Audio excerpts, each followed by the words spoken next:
ვიდეო ლაივში მინდა რომ დღეს ვილაპარაკო საკმაოდ მნიშვნელოვან თემაზე, რაც საქართველოს პოლიტიკურ ცხოვრებაში ხდება. თქვენ მოდით ახლა რა პირდაპირ გადავალ საკითხზე, რა თემა მინდა გავარჩიო. ამიტომ მოგვიანებით შემომიერთდება დანარჩენი და გაიგებს რაშია საქმე. ის ფაქტი, რაც მოხდა, ნათლად წარმოაჩენს დღეს საქართველოში დამყარებულ პოლიტიკურ მდგომარეობას და საერთოდ რა სიტუაცია ტრიალებს და როგორია დღევანდელი ხელისუფლების შეხედულება ზოგადად საქართველოს მოსახლეობის ცნობიერებაზე და ჩვენს ყოფაზე.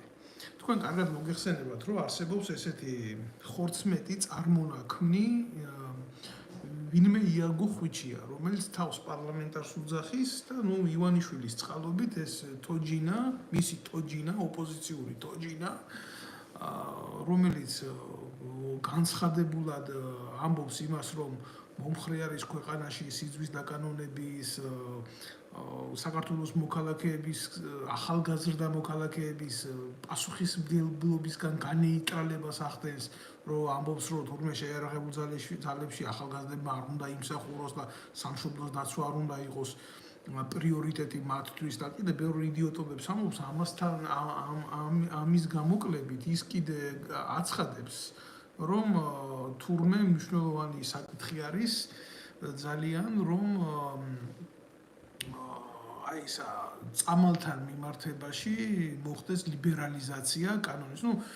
სერიოზული ხორცმეტი არის ჩვენი საზოგადოებისთვის. მე ვიტყვი, რომ ეს არის ჩვეულებრივი მტერი ჩვენი საზოგადოებისთვის, მაგრამ ვინ მფარველობს ამას, როგორ მფარველობს, ვინ იყენებს ამას, ეგ კიდე ახლა განხილვის საგნად მინდა ვაქციო. ერთი წუთით მე მინდა რომ ჩავთო გრანტი კალათება მინდა ჩავთო და მოკლედ რაშია იცით საქმე, სულ რამოდენიმე დღის წინ აი ეს ნაძირალა სცემეს და ყველაზე დიდი უბედურება რაც არის, ხო, რაც მინდა აღვნიშნო, გახლავთ ის, რომ აი გამოდის და ლაპარაკობს ტელევიზიით, რომ თითქოს ის სასამართლოში არ წავა, თითქოს ის ისეთი მაგარი ბიჭია, რომ ვიღაცას ხელით გალახავს, პარლამენტარი საქართველოს საკანონმდებლო ორგანოს წევრი. პირველი ემიჯნება საბართლებრივ ნაბიჯებს. მაგრამ ახლა რა არის, რა მიგვიყვანა აქამდე ჩვენ თვითონ ერი, რომ უმაღლეს საკანონმდებლო ორგანოს წევრს ასეთი დამოკიდებულება აქვს ნიჰილისტური, არაფრის მქნელი და არაფრის მთქმელი. რა მაგალითია ეს საზოგადოებისთვის და ზოგადად რასთან აგვაქვს საქმე, სად არის პოპულიზმი, მინდა გავარჩიო და სად არის თვითონ ზოგადად სახელმწიფოებრივი მიდგომა და რა ხდება. ივანიშვილმა ყველაფრის თავი და თავი არის ივანიშვილი. ივანიშვილმა შექმნა თოჯინები. მათ შორის მოგეხსენებათ, როგორ თოჯინებით შექმნა ძალაუფლების დასაკავებლად გარკვეული პარიტეტია საჭირო, რომ ლეგენდები მოყვეს და ზღაპრები დემოკრატიაზე და ამ კონტექსტში საჭირო იყო იაგო ხვიჩიას პერსონა შექმნილიყო და გამოარჩია ესენი ნაცმოძრაობას მიაყენა ამითი დარტყმა თავის დროზე ივანიშვილმა და პლუს ამას გამოიყვანა თოჯინად მანიპულატორად. რა შეიძლებოდა ამ კაცისგან შექმნილიყო საზოგადოებრივ აზრზე ზეგავლენისა და რაღაცა იმის მოსახდენად, მანიპულაციების მოსახდენად, ხო? შეუქმნა გადაცემა. ჯერ ვერ გაიგებ ეს ჟურნალისტია, პარლამენტარია, ვინ არის ზოგადად რა წარმონაქმნია. მხოლოდ და მხოლოდ ასეთ როლში შესვლას ხელს მოაწერს ნაძირლები.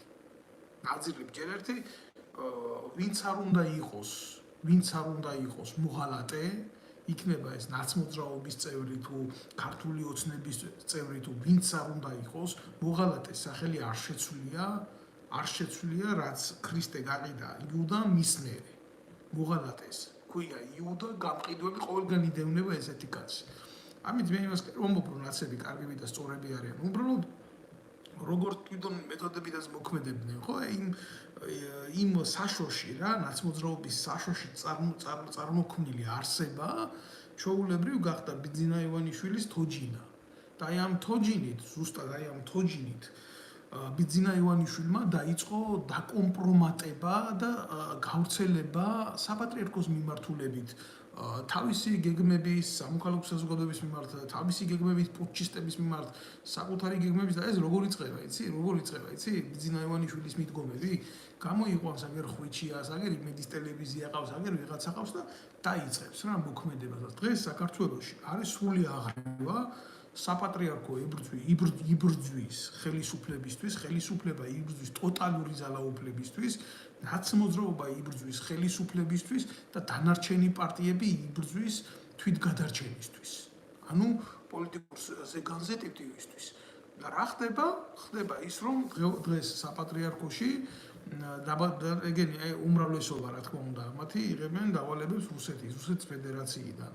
ну არის ახლა სასიხარულო ფაქტია თუ გულსატკენი ფაქტია ჩვენი ისტორია და ამას ვერ გავექცევით ვერსად რომ თავის დროზე საქართველოში სერიოზული ფეხი ქონდა ამ უწყებებს საბჭოთა კგბ-ს უწყებებს და რა თქმა უნდა იმან დაიტოვა თავისი ნომენკლატურა იქ და დღეს манипуляციას ახდენს ამით როდესაც ხელისუფლებაში რაღაცა არასწორად მოხდება ყოველთვის ხდება საპატრიარქოდან ან გამიჯვნა ამ პროცესების რაც რუსული ინტერესებისაც წინააღმდეგოდ ხდება ან დაპირისპირება ამ ყველაფრის ამიტომ იქ რაღაცა ეს ფაქტი ვერ შეჭამდნენ ვერ გაიყვეს და დაიწყეს დემონსტრირება საკუთარი ძალაუფლების და ძალის ამიტომ ივანიშვილმა გადაწყვიტა რომ შეახსენოს იქ ილია მეორეს რეალობაში ისტორია ქვეყნის ისტორია ბჭყალებში ეგრეთ წოდებული ისტორია ვინა როგორ არანაირად არის და ასე შემდეგ და მოიყვანეს აგერ ხუჩიას ეთერში და დასვეს ქრისტეფორე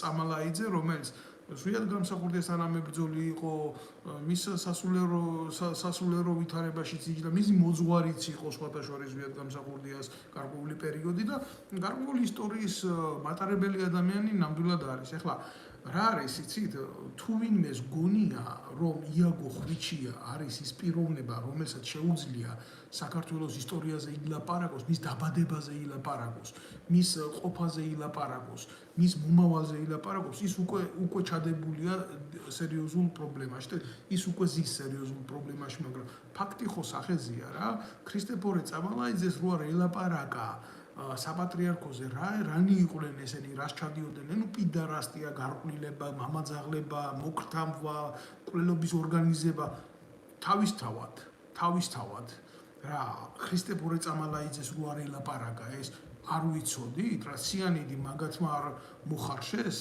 საპატრიარქოში რა საპატრიარქო არ ითვისებს საზოგადოების თანხებს და არ ჭამს და მილიონერები არ გახდნენ იქ ჯიპებით არ დადიან და გაღატაკებულ მოსახლეობაში სხვა ფენად რო წარმოიქმნენ საერთოდ და არც ერთ ნაბიჯზე არ უდგანან ერს 2,800,000 კაცია ქვეყნიდან განდევნილი და მხოლოდ ესენი გრძნობენ იქ თავ კარგად რა ნუ ამაზე ახლა დეტალურად ამის ყველაფრის ჩაღრმავება იქნება სერიოზული ჩიქში შეყვანა ამ საუბრეს, იმიტომ მე დღეს არ მსურს მაგათ საეკლესიო პოლიტიკაზე ვილაპარაკო, საეკლესიო ნაკლებად, საპატრიარქო პოლიტიკაზე ვილაპარაკო, მაგრამ ქრისტეფორე წამალაიძემ ამ იდიოტის ეთერში ილაპარაკა ჩვეულებრივ ფაქტებით, ვინ პედერასტიისთვის იყო დაჭერილი საბჭოთა კავშირის დროს, როგორი იყო საბჭოთა კავშირის მოდგომა, როგორი იყო საბჭოთა პოლიტიკა, საერთოდ რელიგიური საბჭოები, როგორი იქნებოდა, რომელიც იყო კგბ-სთან ასოცირებული ჩვეულებრივი ორგანიზაციები და მათ შორის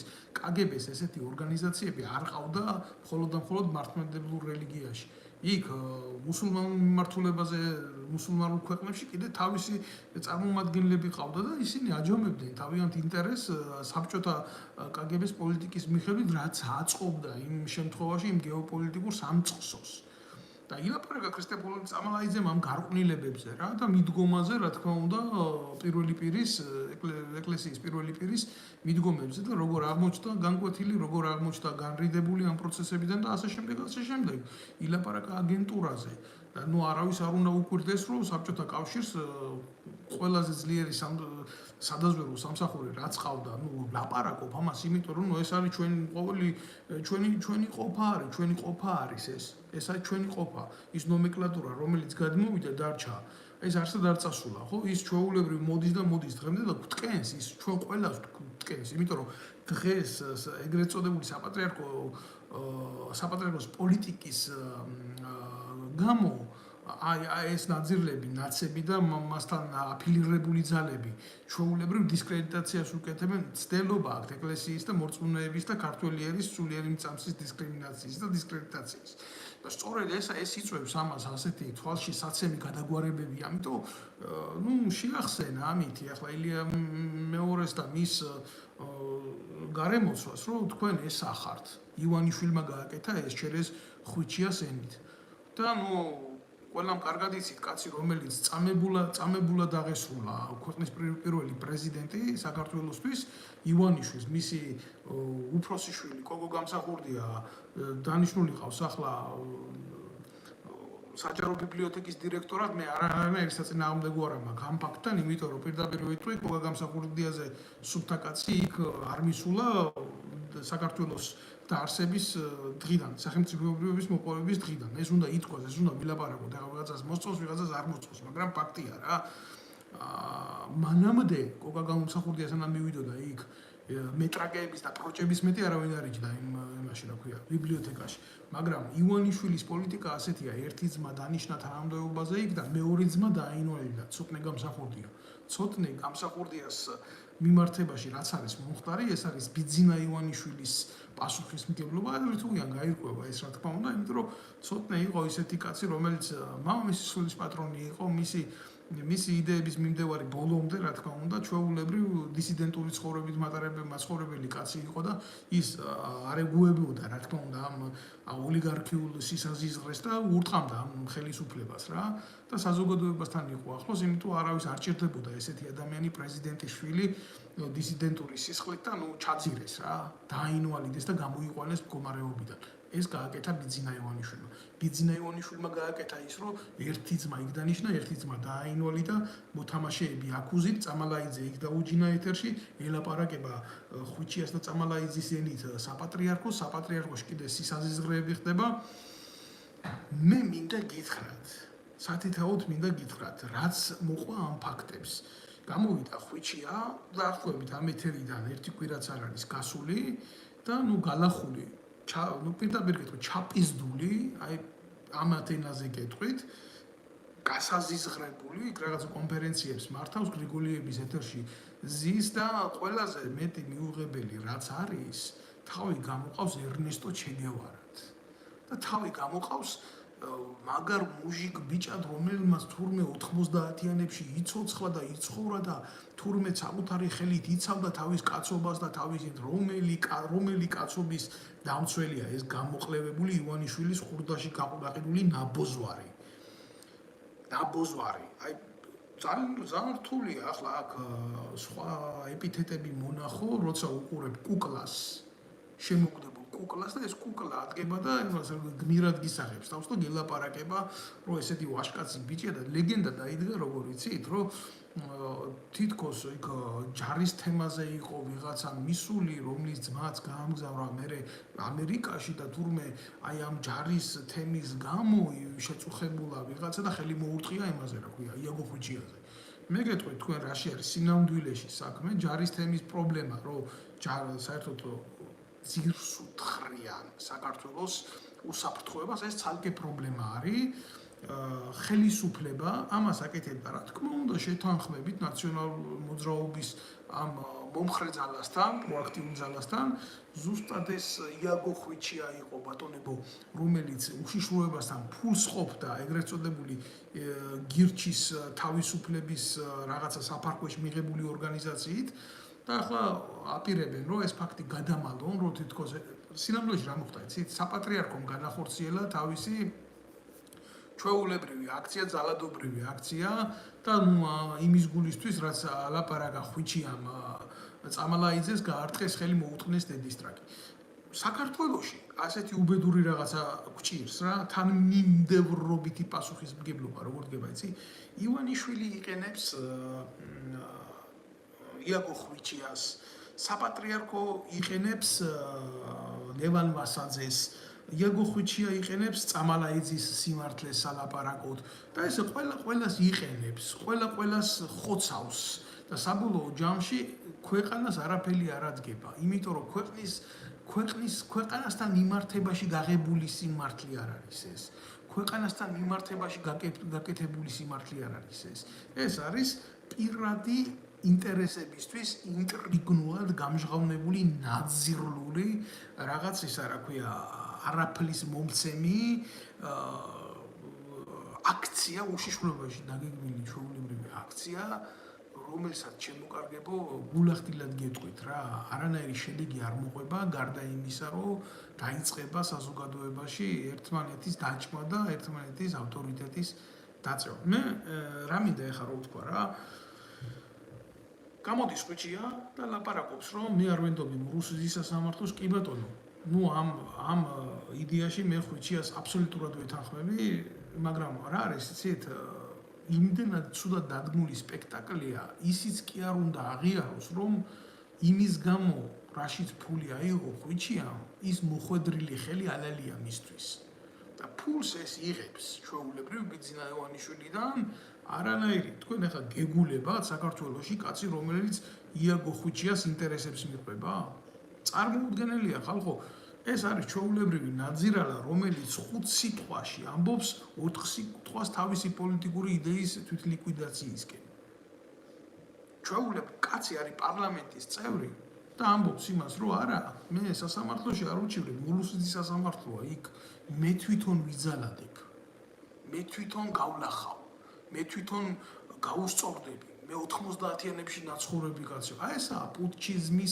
პუტჩიზმის შედეგი ესაა პუტჩიზმის შვილები მე კიდევ ერთხელ ვიტყვი რომ სახელმწიფო თუ გვინდა ბიძია გქონდეს თუ გვინდა რომ არსებობდეთ შემდგარ რაღაც საზოგადოებად ხო არავის არა აქ ძალადობის განხორციელების უფლება იქნება ეს ხვიჩიას მიმართ თუ ხვიჩიასგან დაწყებული ძალადობა ძალის გამოყენების ლეგალური ავტორიზაცია აქ მხოლოდ და მხოლოდ სახელმწიფოს წესიერ საზოგადოებაში ძალის გამოყენების უფლება უნდა კონდეს სახელმწიფოს სად არის სახელმწიფო ხვიჩია სასამართლოში არ მივა და არ მისცემს ჩვენებას მე ვეთანხმები თუ არ მივა და არ მისცემს ჩვენებას აი ეს სრული ფარსია რომ თურმე მას რო ხელი გაარტყეს ვიღაცის მომავლის დამარხვა არ უნდა იმიტომ რომ ხვიჩია იმდარი კაცია თავის ტყავიანად შეჭამს ნებისმიერ საკუთარი მიზნების გულისთვის სხვანაირად ეს რო ასეთი არ ყოფილიყო იქ თანამდებობაზე ვერ იქნებოდა პარლამენტში ვერ მივიდოდა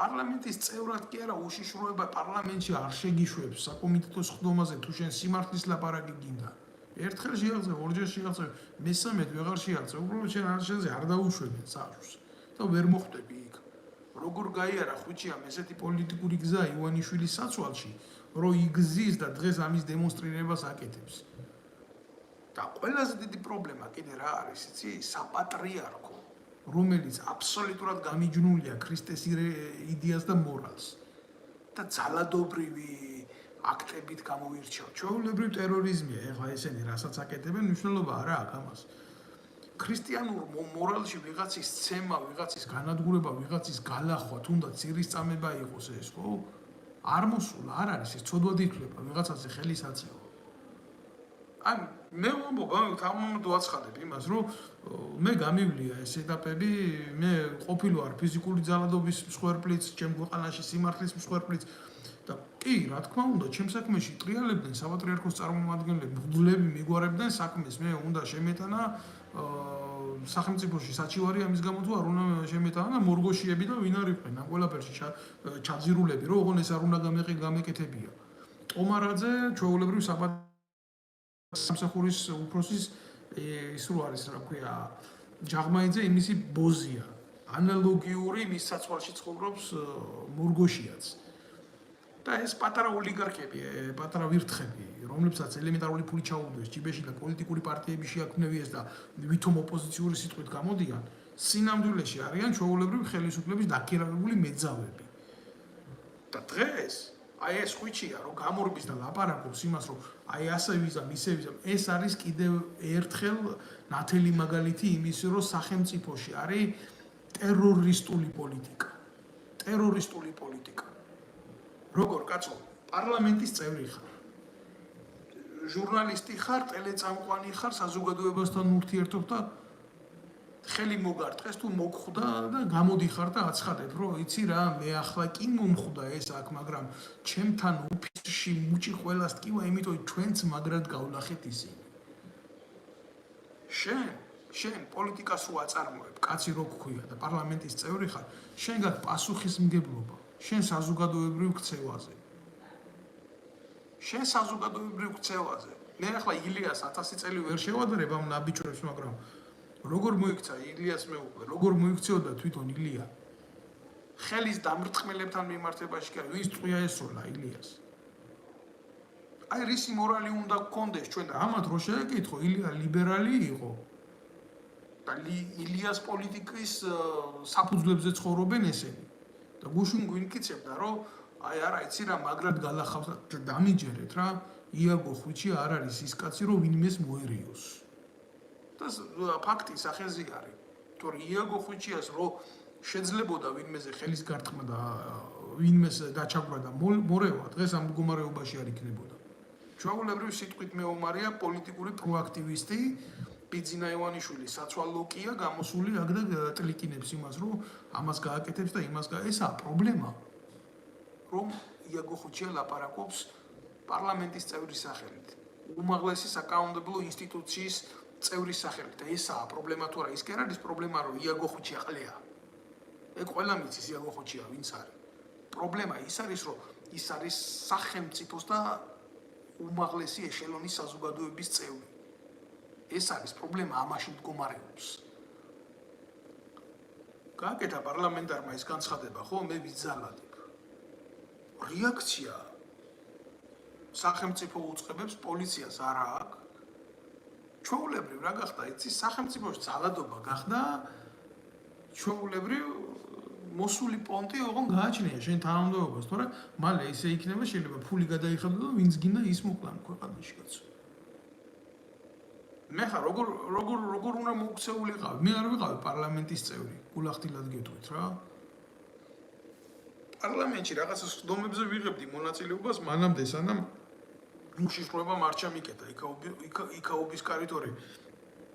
მე რო თავზე დამესხნენ, ნამდვილად გეუბნებით თქვენ, მე მქონდა იმის შესაძლებლობაც, როგორც მაშინვე და ასევე მის მერე მე ამ ნაწილებისთვის პასუხი გამეცა.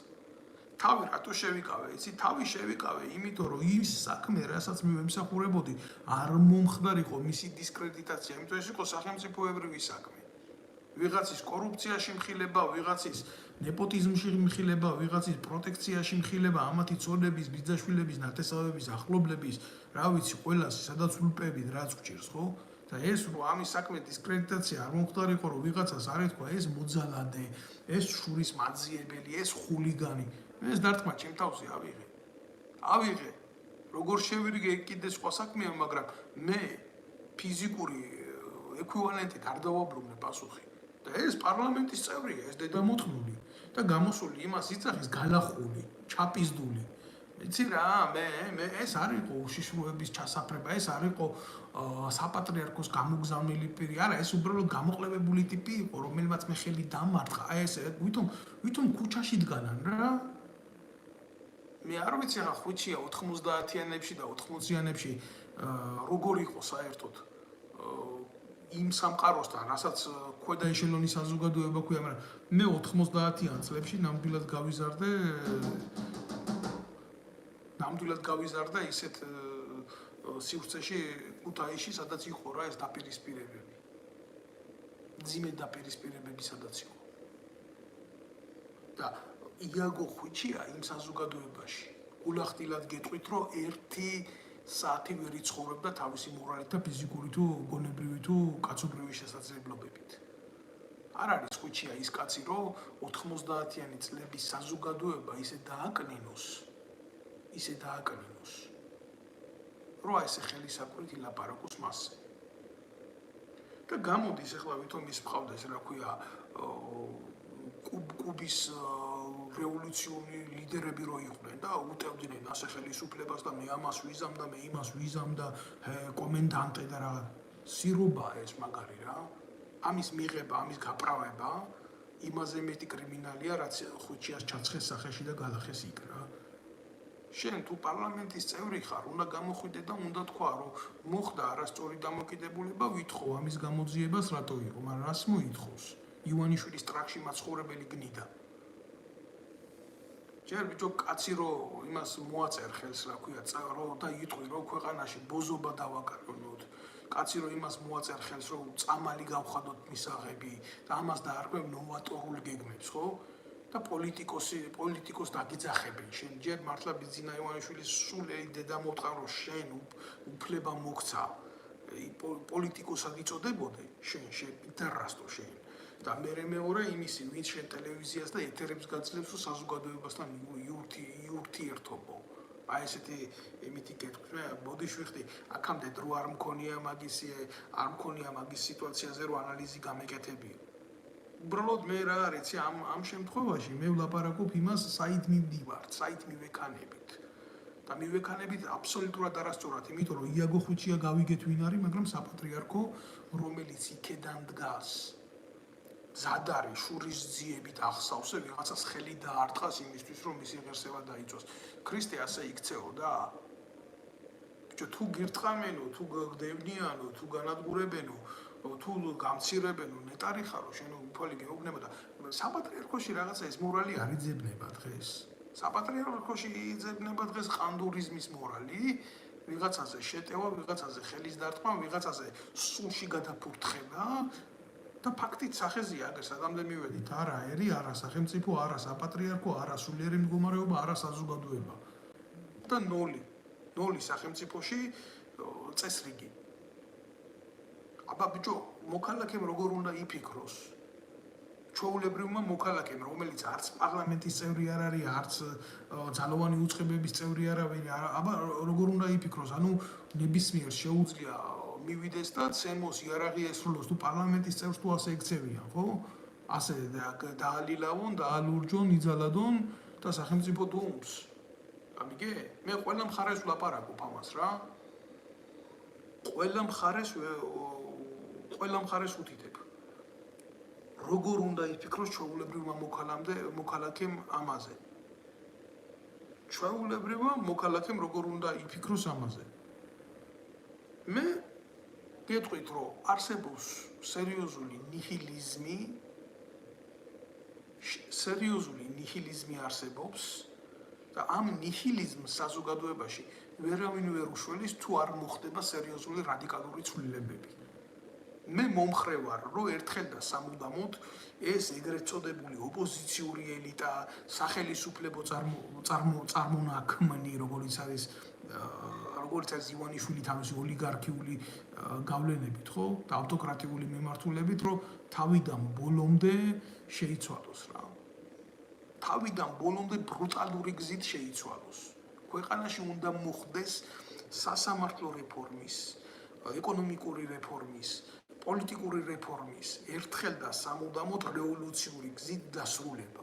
წარმოუდგენელია ერმა იაროს ასეთი ლიკვიდაციური გზით, თვით ლიკვიდაციური გზით რო ასე იაროს რა. აგერ ერთი ბატონი წერს, რომ დათო ცოტნე გამსახურდია ცემეს თუ როგორ დააინვალიდეს. როგორ დააინვალიდეს და იმ პუტჩისტებმა, რომლებმაც სვიად გამსახურდიას მოუწყვეს გადატრიალება და შემდეგ დახვრიტეს ეს ადამიანი, სვიად გამსახურდია თუ ვინმეს გონია, რომ თავის სიკვდილით მოკვდან, სვიად გამსახურდია ეს კაცი იყო, რომ თავში ტყვია აიღო და მიიხალა, ვაი თქვენს პატრონს. სვიად გამსახურდია ჩვეულებრივ მსხვერპლია პატრიოტიზმის ქვეყანაში. და რა თქმა უნდა, როგორც ახსენი, უშიშროებას, ეხლა ვინც არის მოსული ჩვეულებრივ ხელისუფლებაში, ესენი არიან კგბ-ს ერთ-ერთი ატდელის ის ნაბიჯვრები რა. არ აწყობდათ, რა თქმა უნდა, ესეთი კაცი და გამოიყვანეს წყობრიდან ეგრეთ წოდებული სიუჟეტებით და თეატრებით და დამგარან იქ და სიმართლეს მალავენ. არ დაიმარლება ეს სიმართლე. ბევრი მტრები ყავდა ამ კაცს და მოიშორეს და ივანიშვილმა მერე ვითომ მისი მკურნალობის თანხები გადაიხადა და მადლობა ბიძინას იქ მეორე მესამე ძმა უძახის და ეფერება ამას და უშიშროება ჩარეული კიდე არ მინდა ვილაპარაკო ვიღაცის ოჯახში მნიშვნელობა არ აქვს პრეზიდენტი ოჯახი იყო თუ ვისი ოჯახი იყო, მაგრამ ძალიან რთულია საზოგადოებისთვის მიიღოს ასეთი დაშლილი სიმართლე, როცა ერთადერთი სიმართლე არსებობს მარტო ბიძინა ივანიშვილი პოლიტიკური მახინაციის სათავეში და მისი თეატრალური წარმოდგენები. ყველასთან მიმართებაში, ვინც სიმართლეს ლაპარაკობს, ყველაზე დიდი პრობლემა ის ხდება საერთოდ მისთვის და მისი რეჟიმისთვის. ამიტომ მნიშვნელობა არ აქვს ამას, ცოტნე გამსახურდია იქნება, დავით ნემსაძე იქნება, სხვა იქნება, თუ ის გადავა გარკვეულ ზღვარს, რომელიც ამ ხელისუფლებას დაფილტრავს, ჩვეულებრივ მიუდგება ხელისუფლება პავლო ესკობარის მეთოდით რა. განადგურება. ტოტალური განადგურება, იქნება ეს დაინვალიდების გზით, იქნება ეს მკვლელობის გზით, იქნება ეს პატიმრობის გზით, თუ მნიშვნელობა არ აქვს ამას რითი იქნება. მთავარია მიზანი იყოს მიღწეული. შედეგი უნდა დაიდოს ბიძინა ივანიშვილის ბინძურ სანაგვეზე. აი ეს არის სიმართლე. და თუ არ გინდათ ახლა ეს სიმართლე აღიქვათ, მაშინ მოусმინეთ იაგო ხვიჩიას და იყლაპეთ ეს სიცრუე და ეს სისაზიზღე რაღაცა და ჯერ ერთი რომელი ჯარის იმა რეფორმაზე ლაპარაკობს იაგო ხვიჩია ჯარში უმსახურია მეომარია სამხედრო სავალდებულო სამსახური გაუულია მართლა სახელმწიფოს მოუთხან დედის ტრაგი რომ აი ეს იყო დაყოფილი საზოგადოება ალასანიაშვილი აქეთ იაგო ხვიჩია იქეთ ბერა ივანიშვილი აქეთ გომილაურიშვილი იქეთ სესიაშვილი იქეთ ლილა ჩიკოვანიშვილი აქეთ ეს ელიტარული ბოზები ბიჭო არავინ არ მიდიოდა სამხედრო სავალდებულო სამსახურში ალასანიამ გაუშვა ბოლოს მისი შვილი ვითომ იქ რაღაცა კაპანაძის ნიფხავში გაატარა მთელი ეს პერიოდი რომ თითქოს იქ სავალდებულო მოიხადა ამის პროჭმანდალადე დამოუთხარა მისი ცოლი მინეს რო აკეთებ მისი ცოლის და მინეს რო აკეთებდა საგარეო საქმეთა სამინისტროში ეს მორალი ხართ თქვენ ეს ადამიანები ხართ თქვენ იდეთ დამოუთხარ და თქვენ უნდა ილაპარაკოთ სახელმწიფოში რაღაცა სერიოზულზე და იმაზე წესიერ ქვეყანაში ხო სამხედრო სავალდებულო სამსახური ჩვეულებრივ ხდება სოციალურ ფენებს შორის ეგრეთ წოდებული ლიფტი კი ხდება იმიტომ რომ აი ამ სამსახურში დიდრის და ღარიბი შვილი შეიძლება მინისტრის და სოფელში მყოფი გლეხი შვილი ერთ ხაზარმაში ერთ სოციალურ გარემოში აღმოჩნდნენ და ჩვეულებრივ ეს იწვევს ურთიერთობას ეს საზოგადოებას ამყარებს მაგრამ თუ როგორ შეიძლება ჯარში წავიდეს მინისტრის შვილი აგერ ახლა უშინწინ მინისტრად რო იჯდა ის გამოსირრებული რაღაცა ივანიშვილის პლასტიკური ბარათების ბეჭდა ისე იცვლებიან ეგენ და ისე მიდიან როგორც ივანიშვილის ტუალეტის კაღალდები რა გვარსაც კი ვერ დაიმახსოვს გვარსაც კი ვერ ჯუანშერა ვიღაც გამოყლებებული ჯუანშერა რო ყავდა 9 შვილი თუ 8 შვილი ყავდა და ერთი იყო ჯარში ნამყოფი და თავდაცვის მინისტრი იყო ამერიკაცი ახლა ვიღაცა ჩიკოვანი მოვიდა ალასანიას ტრაქში ნამყოფი როჟა ხო და ჩვეულებრივ ალბათ არც მისი შვილები არ არიან ჯარში ნამყოფი და არ ჩათვლიან ამას აუცილებლად იმიტომ რომ რა ხდება იცი ხელისუფლების შემადგენლობა როგორ კომპლექტდება აი შეხედა მოვიდა ხო ძალაუფლებაში როგორ მოვიდა ძალაუფლებაში მახინაციით გადატრიალებით მამაძაღლობით ფული პოლიტიკაში კიდე ცალკე პრობლემაა ამაზე ცალკე ვილაპარაკებ მოვიდა დაჯდა იქ დაიწყო მახინაციების კეთება და რა ქნა საზოგადოება არ იცნობს იმ ადამიანებს ვისაც ესენი თანამდებობაზე ნიშნავენ იმიტომ რომ ესენი ხო არ წამოსულან საზოგადოებრივი ცნობიერებიდან ეგენ ამათ ხალხს მოპარეს ძალაუფლება რა და ნუ ნიშნავს მე ეგერ ალესანიას გუნჩი ერთი გამოსირებული ყავდა ვიღაცა რომელიღაცა სახელმწიფოზე მუშაობს იცის რომელიც სახელმწიფოს ბოზია რა აგერ ხიდაშას ვიღაცა ყავდა დაქვემდებარებაში ის იცის რომელიც სახელმწიფოს ბოზია რა ამიტომ აი იმ სტრუქტურაში იმის ბოზი დასვა ამ სტრუქტურაში ამის ბოზი დასვა იმ სტრუქტურაში იმის ჩათლახი დასვა და საბოლოო ჯამში შეკრა რაღაცა ეგრეთ წოდებული ილუზია რომ ყველა სახელმწიფოს კონდეს თავის ინტერესი საქართველოს სხვადასხვა ძალოვან უწყებებში და ჩერეს ამ ნაბოზრებით ლაპარაკობს ამ სახელმწიფოებთან აი ეს არის პრობლემა და ეს როგორი პრობლემა არის ისეთი პრობლემა კი არ არის რომ ამის შესახებ შეიძლება უბრალოდ კაცმა დაფიქრდე არა წესიერ სახელმწიფოში ასეთი ხალხი მინისტრებად მინისტრის მოადგილეებად უშიშროების თანამშრომლებად და სამხედროებად კი არა ციხეში იქნებოდნენ ჩვეულებრივ განწესებული სამშობლოს ღალატისთვის და ჩვეულებრივ ხა იაგო ხვიჩია რომელიც არის მტერი ჩვენი საზოგადოების ჩვენი ახალგაზრდობის ჩვენი ცნობიერების ამას დემოკრატიით ვერ შეფუთავ ამას ჩვეულებრივ რაღაცა შირმას ვერ მოახვა თავზე და ვერ იტყვი რომ აი ეს პოლიტიკოსია რა არ არის პოლიტიკოს ჩვეულებრივი ჩათლახია რა, წერია, საზოგადოებრივი ძირგამომთხრელი საქმიანობით არის დაკავებული, მაგრამ სახელმწიფო არ ვარგა, რომ პასუხი გასცეს. პასუხი რომ გასცეს ესეთი სახელმწიფო, ქართული სახელმწიფო არ არის ბატონებო. არის იაგო ხვიჩიას დამქირავებელი ძალა ხელისუფლებაში. დღეს რომ დაჭირდება საპატრიარქოს მიჩმორება, მისცემს უშიშროება დავალებას, მოუგვარებს საქმეს, დაუსვამს წამალაიძეს, წამალაიძე ილაპარაკებს სიმართლეს მაგაზე და მე ვიღაცა საპატრიარქოში გააკეთებს ზარს და ეტყვის ხედავთ გვეპროჯებო? თქვენ ხო არ დაგავიზღათ, ვინ იღავით? ამიტომ თქვენ ჩუმად იღავით, მაგ კარგს ჭამთ, კარგს სვამთ, კაი მანქანებით დადიხართ, საყვარლები, ნარკოტიკის გულისთვის არ გიჭერთ, ციანიდი იცოცხლე, თქვენი გამოგონილია. ამიტომ რა არ გაკმაყოფილებთ? აი ესე შეკითხებს დასვამს. მე ისინი ყანდურები ხო გადაიხედავენ აქეთ გვერდზე, გადმოიხედავენ აქეთ გვერდზე, შეხედავენ სახელმწიფოს რა ძალაუფლება გააჩნია, გინდა სამართლებრივი, გინდა მორალური, გინდა პოლიტიკური და ასე ხდება ერთმანეთის მიჩმორება. იქიდან თუ ვიღაცა ბიტი აღმოჩნდა, კიდე მეუფეებად რო ყავთ ავტომატჩიკები დაყენებულები, ისინი იტყვიან, რომ აი შენ ამას გიზამ, შენ იმას გიზამ, შენ ამას გიზამ. აი ასე იმართება საქართველოს და საქართველოს საზოგადოებრივი წყობა. სამწუხაროა ეს. სამწუხარო ასეთი ქვეყანა არ აშენდება. კრილოვს აქ ერთი თორწდები კრილოვის არის, ხო? ესა ლებეჩუკაი რა კარგი ჩემ ბავშვობაში გვასწავლიდნენ ამას. გვასწავლიდნენ ამას იგავარაკია, იმიტომ გვასწავლიდნენ, რომ საერთო აზრი ყოფილიყო რა, პრეამბულა ესეთია, რომ აი ეს ცხოველები იმას წევენ და ვერ გამოაქვთ, იმიტომ ყველა სხვადასხვა მიმართულებით მიდის. და შედეგი არ დადგა რა. და ბოლოში ასეთი ისა გადაწყვეტილება მიღებული მწერალს, რომ когда у товарища согласия нет на ладих дела не пойдет. და ძალიან მარტივად ვიტყვი ეს დედანში ასია და მითო თქვი, რომ როდესაც მეგობრებს შორის თანხმობა არ არის, საქმე სამზეოზე არ გამოვა. და როგორ გამოვა, როცა თავდაცვის მინისტრი ცალკე უბერავს, შინაგან საქმეთა მინისტრი ცალკე უბერავს, ეკონომიკის მინისტრი ცალკე უბერავს, ივანიშვილი კიდე ცალკე უბერავს, პრეზიდენტი კიდე ის ცალკე მოცემულობაა ვისტრაქშიზის. და არ გავს ეს კრილოვისი გავარაკს. ხვიჩიას ენით რო კომპრომეტირდება ჩვენი ქვეყნის საპატრიარქო, მე ეკლესიას არ ვეხები, ეკლესია არის უფლის იმყოფება, ის ზეცაში ჩვენ გვაქვს ტაძარი. და ეს ტაძარი ამ ნაზირლების წყალობით უამრავჯერ არის შებილწული და წაბილწული. და თავზე გადავიდი, იმაზე არაფერს არ ვილაპარაკებ, ვიღაცა პეტრე კოლხი რო ყავთ. ეკლესიაში თვითონ საპატრიარქოში არის ძალიან სერიოზული ბრძოლები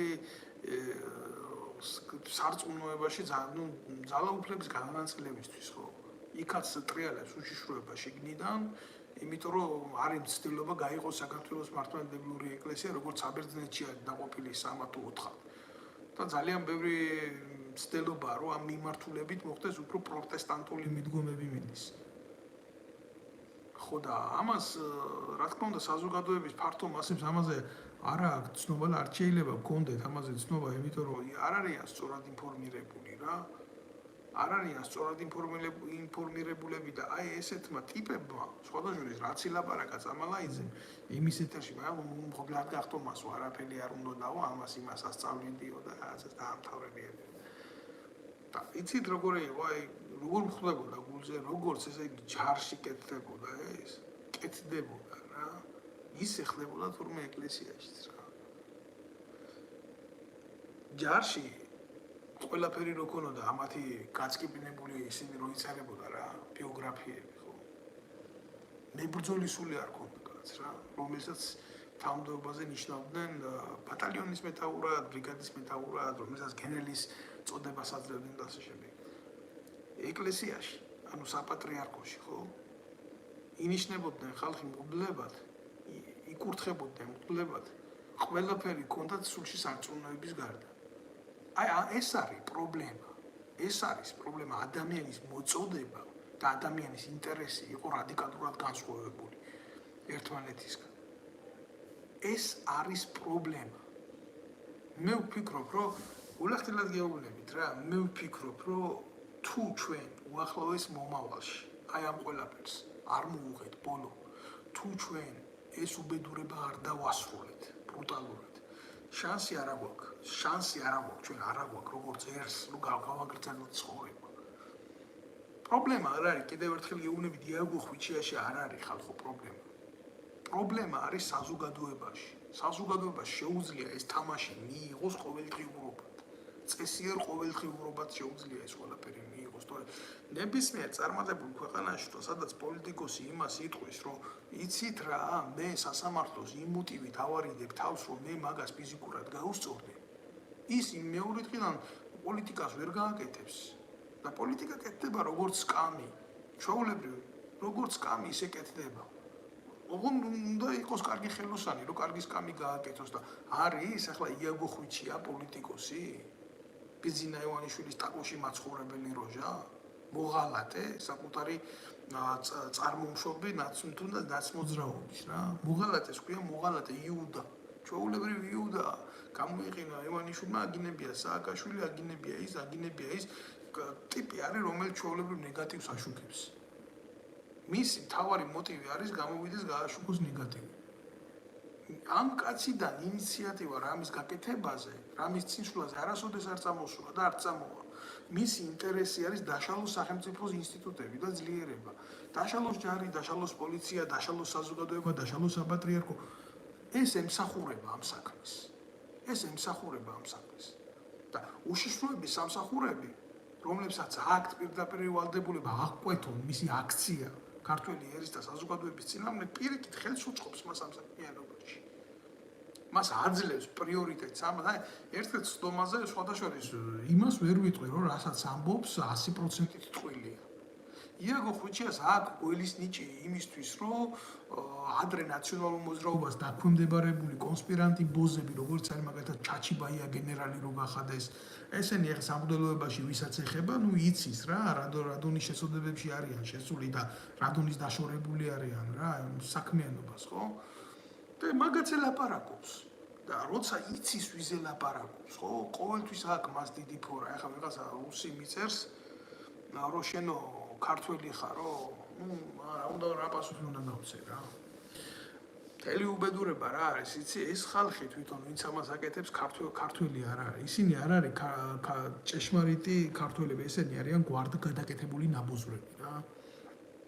მე არავის არ ვეხები, არავის შეურაცხყოფა არ მინდა მივაყენო, მაგრამ უმრავლეს შემთხვევაში ესენი არიან სომხები, ან არიან აზერბაიჯანელები, ან არიან სხვა კონფესიის წარმომადგენლები, კიდევ ერთხელ ვიტყვი გულახდილად, რომ მე არა ვარ წინააღმდეგი არც ერთი ეროვნების რა. არც ერთი ეროვნების და არც იმის წინააღმდეგი არა ვარ, რომ საქართველოს საპარლამენტო ცხოვრებაში ამ ადამიანებმა, რომელიც ჩვენი საზოგადოების წევრი არიან, ჰყავდეთ თავიანთი წარმომადგენელი და რა თქმა უნდა დაიცვან ინტერესები, გინდა თავისი საზოგადოების, გინდა თავისი რელიგიური და ასე შემდეგ, მაგრამ როდესაც ეს ადამიანები აკეთებენ სიყალბეს და სხვისი სახელით, სხვისი გვარით ცდილობენ არა ქართული საქმის გაკეთებას, მათ შორის ბევრი ქართულადაც კი ვერ ლაპარაკობს, ხო? ახლა ამაზე ცოტა არ იყოს, ცოტა ბრუტალური შეხედულებები მაქვს რა. ჩემო კარგებო, ამის მაგალითია ის, რომ როდესაც ესეთი თამაშები მიდის საზოგადოების წინა ხაზზე, აუცილებლად რაღაცა ფუჭდება უკანა ხაზზე. მაგალითად რა ფუჭდება უკანა ხაზზე, ხო? ივანიშვილის არიერგარდში მყოფი ნარკომანი ლაპარაკი მაქვს გიავოლსკიზე, ალბათ ამას არც უნდა დამალვა, რომ ეს არ არის ქართველი. ლაპარაკობს ხიდაშელთან, ამის დედა შევეცი, მე ამ ხიდაშელთან ერთისის დედა მოტყანი, თინა ხიდაშელისის და მისი მოგვარისიც.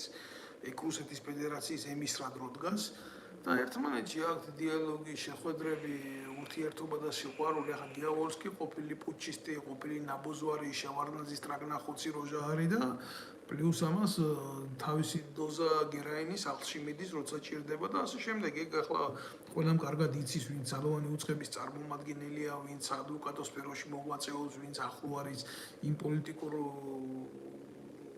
ფაფასთან, რაც იხარშება საქართველოში, ყველა მიცის, ჩვეულებრივ როგორი პოლიტიკური ბარონიც არის გიავოლსკი რა. ხო და ამ გიავოლსკიმ ამ ადუღებულ პერიოდში რა, როდესაც ხვიჩიამ დააბატქუნეს იქ, როდესაც ხვიჩია გამოდის და საზოგადოებას ტვინს ურევს, ხო? აგერ გიავოლსკი გამოდის გიავოლსკი და ლაპარაკობს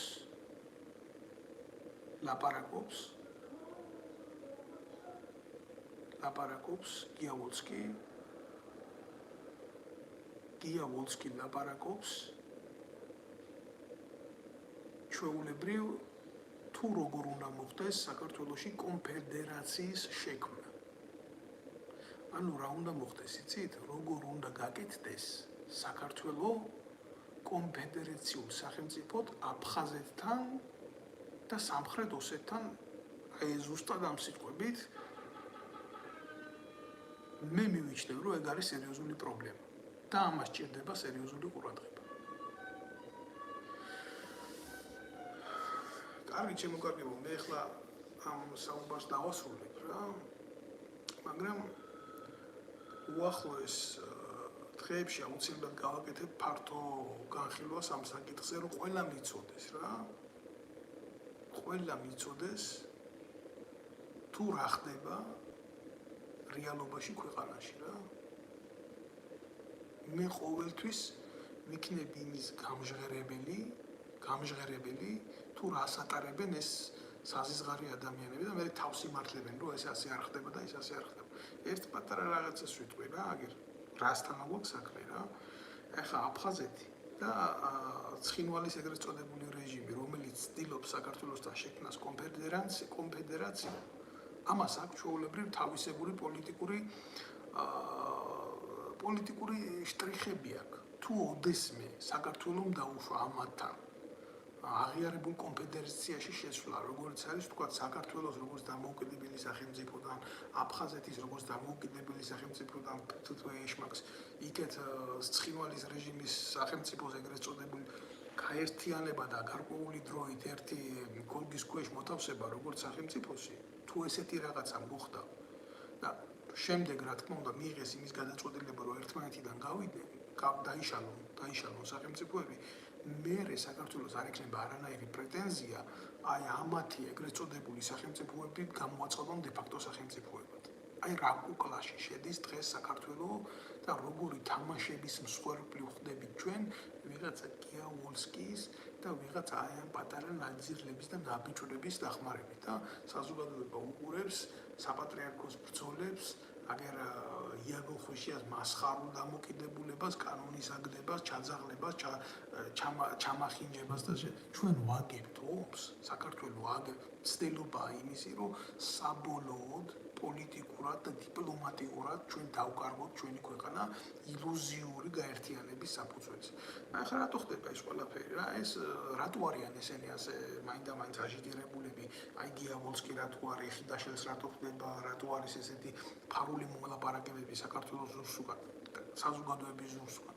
იმიტომ რომ ამათ აქვს ფინანსური დაინტერესება და ლაპარაკი არა, თუ ესეთი თემა მოხდა, თუ ესეთი ეკონომიკური რაღაცა მიმოხრები დაიწყო, შენ ეს წილი გექნება, იმას ის წილი ექნება. გულახდილად გეტყვით რა, მე არა ვარ წინააღმდეგი, რომ თუნდაც აფხაზეთში, თუნდაც ცხინვალში მოხდეს რა, ჩვენი ურთიერთობების აღდგენა მოხდეს. ჩვენი მიმოსვლა მოხდეს ეკონომიკური, საზოგადოების ურთიერთობა მოხდეს, თუნდაც პირველ ეტაპზე დაიწყოს ეს. მე ამის წინააღმდეგი არა ვარ, მაგრამ როდესაც ეს ყველაფერი ანგარებით ხდება, როდესაც ეს ყველაფერი მართულია, როდესაც ამ ყველაფერში თავიდანვე არ არის ერის და საზოგადოების ინტერესი და არის ოლიგარქიული მმართველების, მეგობრების, ახლობლების, ამ დაჯგუფებათა წარმომადგენლების ეკონომიკური კეთილდღეობის ინტერესი, ხო მე ამას გავიმიჯნები ყოველთვის. და ყოველთვის ვიტყვი იმას, რომ ეს არ მოუტანს ერს და საზოგადოებას კეთილდღეობას. ეს ჩვენ რაღაცნაირად არ გვაგვაუმჯობესებს. არა, ეს მიგვიყვანს სერიოზულ თხრილთან, ესეთი არაგამჭირვალე მიდგომები. ესეთი სიბნელე ჩვენ საბოლოოდ გამოგვითხრის ძირს და საბოლოოდ მიგვიყვანს ჩვენ იმ დილემასთან, რომლითაც მე ვერასოდეს ჩვენ შვილებს თვალებში ვეღარ ჩავხედავ. ახლა გარკვეული შანსი არის რა, გარკვეული რაღაცნაირად ის კიდე არის, რომ დროთა განმავლობაში ჩვენ კიდე გამოვთქვათ პრეტენზია რა თქმა უნდა საერთაშორისო პოლიგონზე რომ ამ ტერიტორიასთან მიმართებაში მით უმეტეს ახლა როცა მძიმე ვითარება უკრაინაში, როდესაც რუსეთი ესე აწარმოებს ღია საბრძოლო მოქმედებებს, კიდე შეგვიძლია რა გარკვეული პოლიტიკა ეს არის, ხო, პოლიტიკა არის დროსა და სივრცეში განხორციელებული ქმედებათა დელეგირებული მსვლელობები, ხო? კიდე შეგვიძლია ამ ყველაფრიდან რაღაცა მივიღოთ ალბათ, მაგრამ თუ ასე გაგრძელდა მოვლენები, თუ ამ მოვლენებმა ჩვენ მიგვიყვანა იმ მდგომარეობამდე, რომ შევედით ამ თამაში, იურიდიული დოკუმენტი შეიქმნა საქართველოს ინტერესების ეროვნულ საფრთხეებთან მიმართებაში ილუზიური ფანტომის ქვეშ, როგორც გითხარით რა, თითქოს დღეს ვერთიანდებით და ხვალ ვიშლებით იმის უფლებით, რომ ნებისმიერ სახელმწიფოს შეუძლია მსოფლიო აღიარების ქვეშ იცხოვრონ, ხო? ეს ჩვენ ერთხელ და სამუდამოდ მოგწონს და დაგვამარცხებს რა. ერთი ბატონს უპასუხებ აქ წავიკითხავ.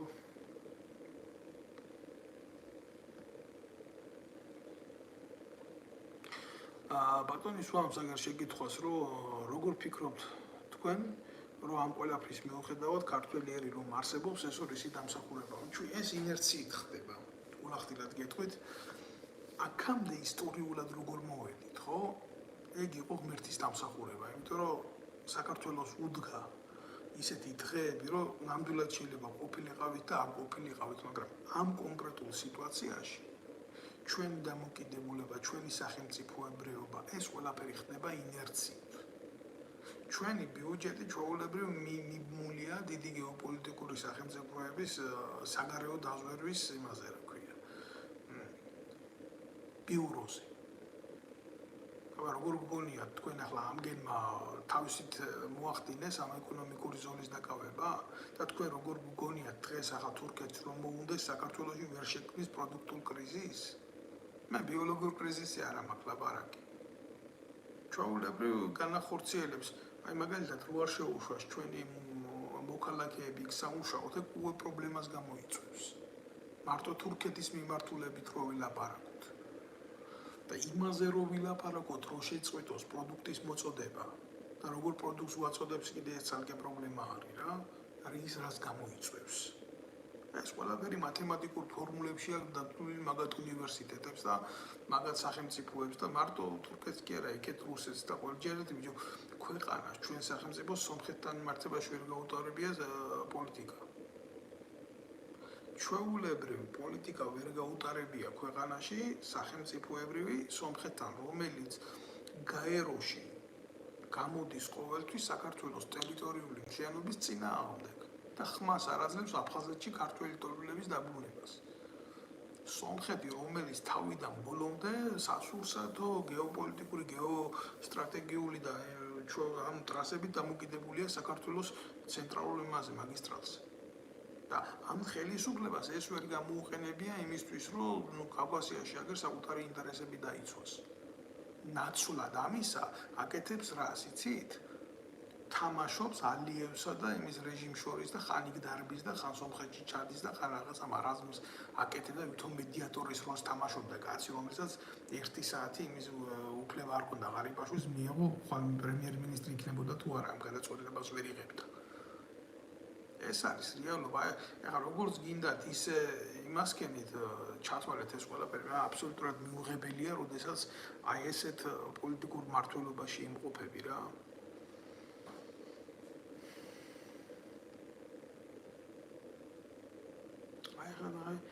აგერ ქალბატონი მოგვიყევი ოსეთის ომის ისტორია, ოსეთის არა გენაცვალე რა.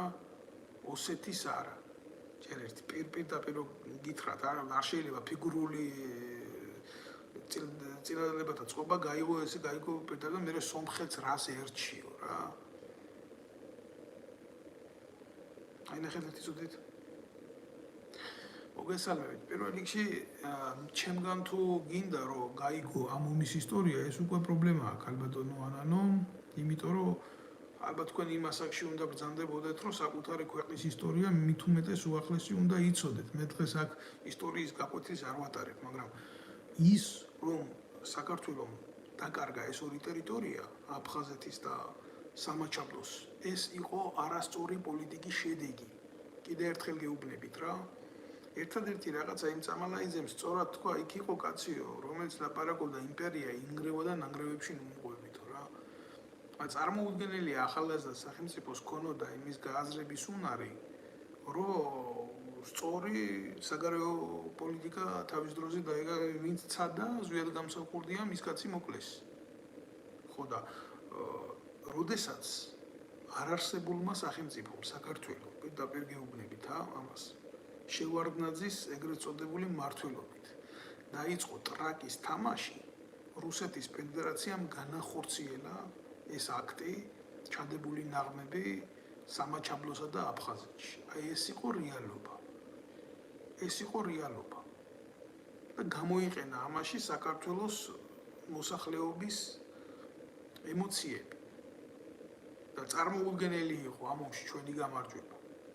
ძალიან მარტივი მიზეზის გამო, იმიტომ რომ დანარჩენი ყველაფერი იყო манипуляция და манипуляციას აღუებდა რუსეთის ფედერაცია და ქონდა მას ამისი გეოპოლიტიკური შესაძლებლობები. აი მაგალითად ძალიან მარტივად გეტყვით ახლა რა.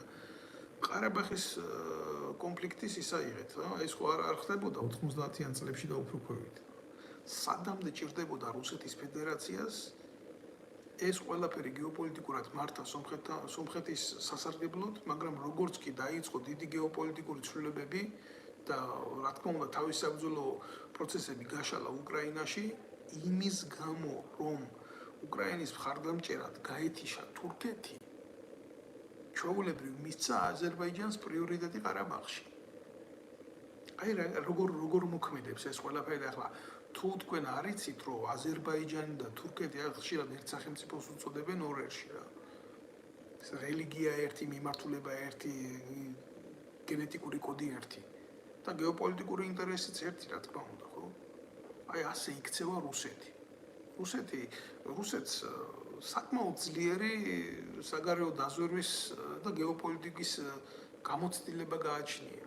ეს არის სამართალმემკვიდრე იმ დიდი გეოპოლიტიკური დერჟავის, რომელსაც ერქვა საბჭოთა კავშირი და ეხლა პატარა საქართველო თავისი როგორ გითხრა რა დავარქვა შევარდნაძის ხელისუფლებას, მერი სააკაშვილის ხელისუფლებას, ან თუნდაც ივანიშვილის ხელისუფლებას რა.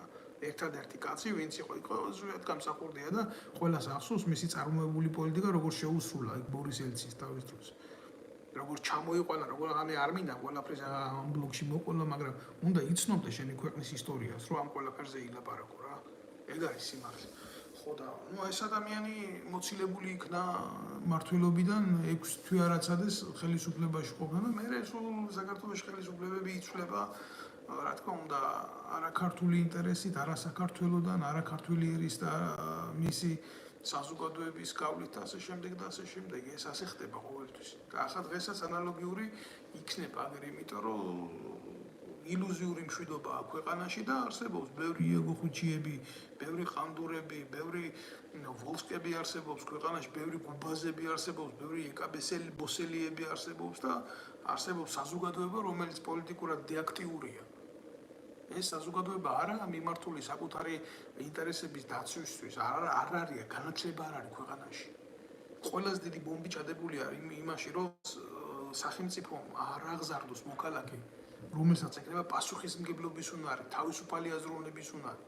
წესიერ სახელმწიფოში ამ მოქალაქეს ამზადებენ ჩვეულებრივ იმისთვის, რომ გადაწყვეტილება მიიღოს, რო გახდება 18 წლის, რა არის მისთვის კარგი, რა არის მისთვის ცუდი, რა არის მისი სახელმწიფოსთვის კარგი, რა არის მისი სახელმწიფოსთვის ცუდი.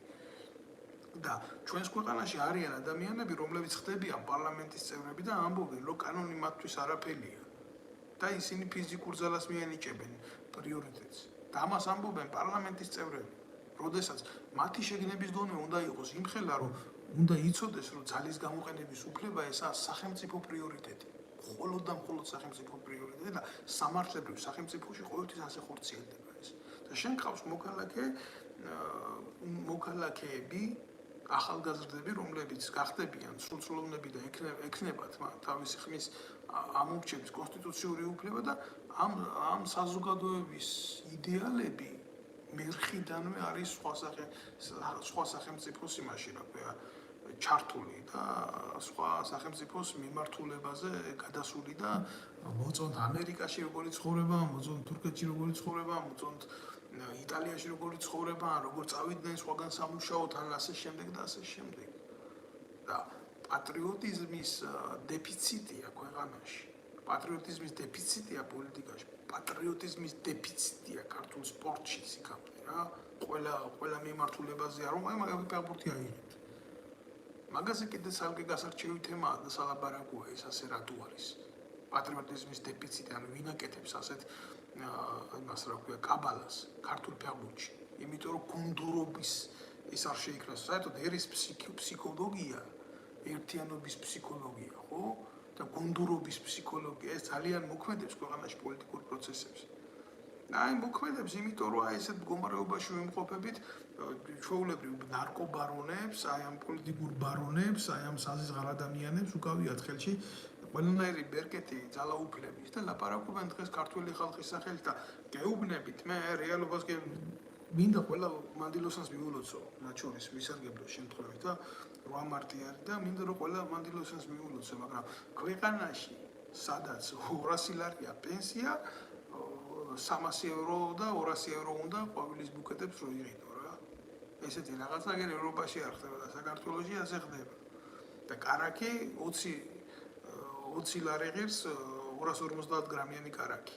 ქვეყანაში სადაც 200 ლარია პენსია. და 100 ლარი აქვს იმას ომის მონაწილეს, რომელმაც 20 წელიწადში სამეული ომი გაიარა სახელმწიფო. ბევრი პრობლემებია. და უმთავრესი პრობლემა არის საზოგადოების გათიშულობა და არასწორად აღქმა პოლიტიკური მოვლენების.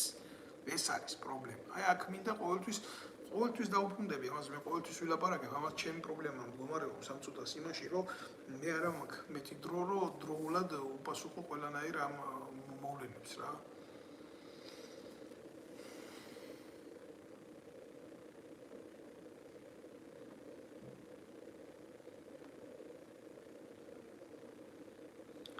არ ვიცი მე აქ ახლა 1000 პროვოკატორი რაღაცას დაწერს სუსის წარმომადგენელი მე მაგათ ამაპირებ რაღაცას უპასუხო და არც ამაქვს მაგის სურვილი ყველას თავისი აზრი აქვს აზრის გამოხატვის უფლება აქვს მაგრამ ის რეალობა რაც ჩვენ ქვეყანაშია სამწუხაროდ ეს რეალობა არ იცვლება და რა თქმა უნდა არ შეიცვლება უახლოეს მომავალში რა იცით რა მეგვერს კიდე აი რაზე გავაკეთებდი აქცენტს და ალბათ გავაკეთებდი ამ აქცენტს ყველაზე მცირედ, როდეს ყველაზე ხაზგასმით გავაკეთებდი რა. იაგო ხვიჩია, როდესაც გამოდის და ლაპარაკობს ქართულ ჯარში სავალდებულო გაწვევების გაუქმებაზე რა. ეს ნაბიჯვარი ერთი არ გამოსულა და არ უთქვია, რომ როცა იყო ეს მისიები ავღანეთში, ერაყში, ეს მისიები უნდა შეწყდესო. აი ესეთი კონტინგენტით, როგორც ვარ წარმოდგენილიო, ხო? მაგალითად, ხო, ევროპის წევრი ქვეყანა არის, საბერძნეთი თქვენ იცით, ხო, 7-8 ჯარისკაცი ყავდა გაგზავნილი ერაყში. 7-8 ჯარისკაცი ყავდა გაგზავნილი, რა. ჩვენ 1000-1500 კაცი ამერიკის და გერმანიის მერე ჩვენი კონტინგენტი ეს პატარა ქვეყანა, რომელიც არაფრის წევრი არა ვართ, ვიყავით იქ წასული და მსხვერპლიც რა თქმა უნდა იყო რა. ერთი არ გამოსულან ესენი და ამათი ტუალეტის პოლიტიკური ძალა და ერთი არ უთქვიათ, რომ ესეთი გაწვევები უნდა გაჩერდეს. რატო? იმიტომ რომ ავღანეთიდან საქართველოში მოედინებოდა ნარკოტიკი, ეგრეთ წოდებული სუფთა. ხო და ესენი ეს დედამოწყნულები ამ ყველაფრის წილში იყვნენ რა და აი ამ ნარკოტიკების შედეგი რა თქმა უნდა აგერ არის საზოგადოების ტყავზე არის იგრძნობა ეს ყველაფერი რეგულარულად და რანაირად. მე ახლა ამ ეთერში ამაზე ლაპარაკი არ მსურს. იმიტომ რომ ნუ ამ მოკლე პერიოდში იმავს კენი რა ქვია სერიოზული მხილებები გავაკეთე ამათ ეგრეთ წოდებულ ნარკოპოლიტიკასთან დაკავშირებით და როგორც უყურებ მე მაგათ პროპაგანდოლებს აეწვათ იქ რაღაცა ნინი ბადურაშვილები რო ყავთ ნარკორეალიზატორები ეგრეთ წოდებულ ფეშენბომუნჩი და ისა კიდე კოკი ფერაზები მეტრაკეები რო ყავთ და კიდე ისინი ანდრი ჯოხაძეები და აი ეს დროჟებს ტკივათ რა ეგ ყველაფერი რა სერიოზულად ვინც ქმნის მე პოლიტიკას ხელისუფლების ამათ კიდე ცალკე მოუბრუნდები ამაზეც კიდე ცალკე ამაზე მოვიცლი მე ამ შემთხვევაში მინდა რომ უბრალოდ ნათელი მომეფინა აი ამ სიმასხარავაზე რაც ხდება ვინც რევს წყალს და მე ვინც იჭერს ამ ყველაფერში თევზს რა აი ეს მინდოდა მეთქვა და ჩვენ ახლა თქვენ გადაწყვიტეთ თქვენ შეხედეთ თქვენ აწონეთ, თქვენ დაწონეთ, თქვენ თვითონ გაანალიზეთ, რასთან აკეთებთ საქმე და გამოიტანთ, რა თქმა უნდა, მე მჯერა, რომ თქვენ ყველას გეყოფათ გონება, გამოიტანოთ ამ ყველაფრიდან, ამ რებუსებიდან აზრი, რასაც გეთამაშება თქვენ საქართველოს ხელისუფლება რა. მის თქმა მინდოდა სულ გისურვებთ წარმატებებს და აუცილებლად იქონიეთ სიფხიზლე აი ამ უბედურებასთან მიმართებაში.